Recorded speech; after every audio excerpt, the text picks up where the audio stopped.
We have been independent since 1974, and you could imagine that after independence, the priorities were basic needs first, and then eventually you can get onto the items that you consider to be additional frills, dressing on the cake, as you could say, like heritage and culture and so on.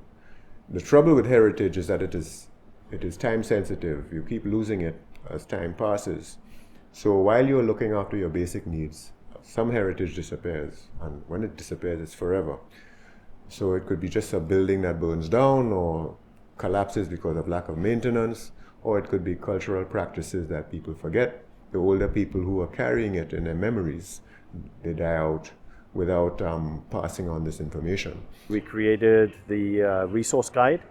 There are teachers that at Grace Lutheran School that have gone to the government primary schools and have taught a select group of primary school teachers in the government schools.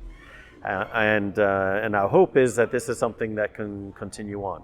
This is just the beginning, and hopefully, God willing, in the future, the teachers and our teachers at Grace will continue to meet and to encourage and to once again incorporate the wonderful richness of Grenada culture into the curriculum and so that it's preserved and then passed along. The project has three major components: the research, the ICH research and inventory fieldwork, and also the education component, and the third one, the Proud of My Heritage media campaign to raise awareness among general public.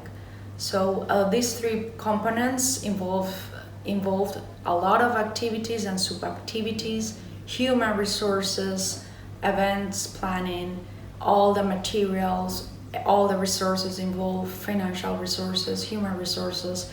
So I have been in charge and working behind the scenes. I like to see myself saying that, ensuring that all the activities are done within the timetable, the budget, and also with excellent standards and methodologies that are aligned with UNESCO and the 2003 ICH Convention. Now that we have collected the photos, videography, information about 12 elements, we are including them onto the website. So data control has been done, quality control has been done, and at the moment we are collating them into the directory.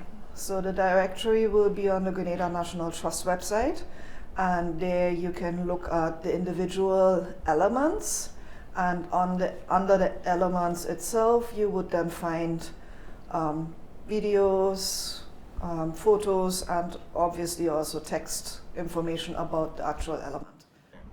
When we talk about the ICH project, I think several things stand out for me, but one of probably the most important was the passion with which the practitioners talked about their art. You know, I think they were really passionate about how they expressed their different elements to us.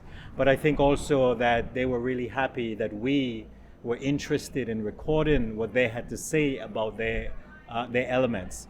And because nobody had seemed to talk to them before about these things, and that we wanted to preserve it or safeguard it, and we also wanted to make sure that others in the next generation especially are aware of this and how the history of it.